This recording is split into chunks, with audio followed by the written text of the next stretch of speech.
Hello YouTube and welcome back to my Minecraft world. Once again, it's been a little bit too long since the last episode, and that's because I've been crazy busy with this build. It has dominated all of my time. All of it. It's driving my family crazy a little bit, actually, to be honest. But that's not the point. Anyway, as usual, I have re-recorded this intro like 4 times, and every time I record it, things move so quickly that it becomes irrelevant. So I'm just gonna stop here, cut right into the time lapse, and then I'll show you around afterwards.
This has to be the most monstrous, proudest thing I think I have ever built.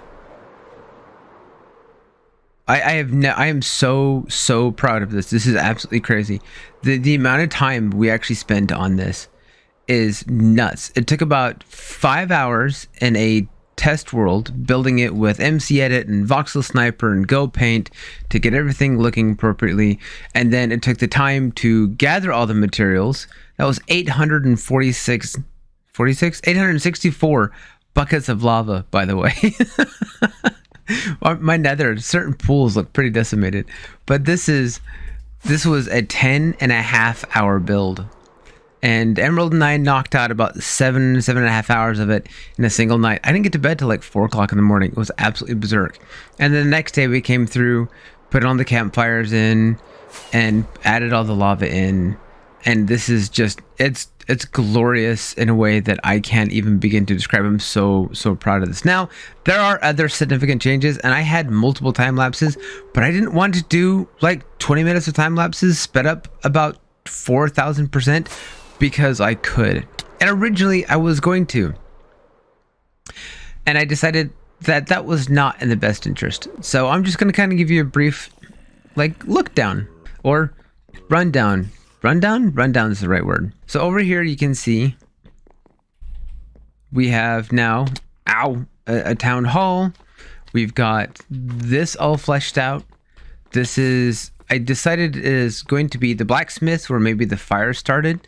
And so I've got this nifty little forge design that I found somewhere. And I really liked it, and I adapted it. I think originally it was all stone. And then I've got an armor stand book holding the sword here. And then you can see this is where the fire climbed up, and all this is just charred out. And so the idea is that the fire just kind of ripped through everything. Whoops. And then as the fire decimated everything, then it allowed the fungal takeover to happen, which started from these two trees. Yes, I have moved the trees in the truck over here because it made more sense to have it in proximity. And so it's slowly just kind of infected and creeped its way up and down and around through the whole thing.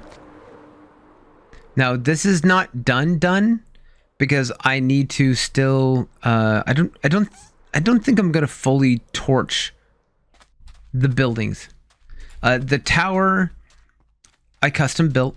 It's inspired by Big Ben. Big Ben is a world-renowned clock tower in London, and the style is the same as Big Ben. The town hall underneath again was another template that we found on. I thought I was gonna miss that. It's a mirror of a template we found on Planet Minecraft, and I haven't corrupted it yet. I am going to only partially corrupt the town hall and the clock, but only part of it. This is the marketplace, partially put in. I still need to go get some more deep slate because I'm all out. And we've started placing the first bits of redstone, or at least where chests and things are going to be for prizes and more prizes for loot. And we're being real sneaky about it. I learned something about chests and barrels. So the reason why we're using barrels here is because apparently you can drop items in barrels using a dropper, where chests you have to use a hopper. So that means we can use a dropper vader from underneath and put one item in that one barrel. But it also means, because you don't need to have, I don't have any blocks on me, you don't need to have an open air block on top of the barrel to open the barrel. So there's places like over here, I think there's one where I've mostly buried it. There it is. It's underneath a stair. So unless people know to look there, they're never actually going to see it. So it means we can really hide them very, very, very well throughout the entire thing. This middle area, I want to leave some secrets. This middle area is going to have its own self-filling system inside of it. We're going to carve out the center two rooms and leave it as that, so you can't actually get through the whole thing, which I think is ideal. Where's my sword? I'm missing my sword. That's frustrating. Anyway, so we've started placing barrels, started going through and putting the redstone beginnings in underneath. There's not much to it right now. And it's starting to shape up. I still have a lot of work to do left this area. This still feels too plain, too open, and I'm not really thrilled with how this half looks, so I need to sort that out. The volcano's done, need to put the barrels in. This, we need to get the trap doors in, and then we can flood it once we get the barrels and doors in. This is going to run on a different principle than the other ones because it's all going to be submerged. Basically, you're going to have one key in one room that's going to open a tunnel to another key to another room. and the room is going to have, may or may not have loot in them. There might be a chest. We'll probably put a barrel in all of them, actually. Actually, I like that idea. We'll put a barrel in all of them, but it'll be a randomizing of whether or not there's actually anything in them. So people who spend the time will get the maximum amount of loot out of it, but the longer you're in here, the more chance you are actually going to get murdered. And lastly, the futuristic area, which you can see I've got buildings tentatively marked out with dirt. So I have a tentative design for this area here. Well, that was fast. I had to check and make sure I wasn't like wielding a shovel. I have a tentative design for this in here. It's about 3/4 done. And then I need to design all these custom buildings here. And some of them are going to be bigger, some are going to be smaller. I have a couple of crazy ideas of things that I kind of want to try, but it is, again, really, really pushing my limits of what I have ever done before, so I don't know if any of it's going to work. But this is just phenomenal. This has been so much work, so much time spent, and I have enjoyed every minute of it, and I would do it again if I had another idea. But I'm looking forward to this being completed and playable, because I have 2 weeks. This right here has already taken us a month, so I've got 2 more weeks to finish this. So that being said, I know this is going to be a really short episode, but this is going to cut it here because I have a lot of work left to do. Thank you very much for watching. I will see you again next time. Bye bye now.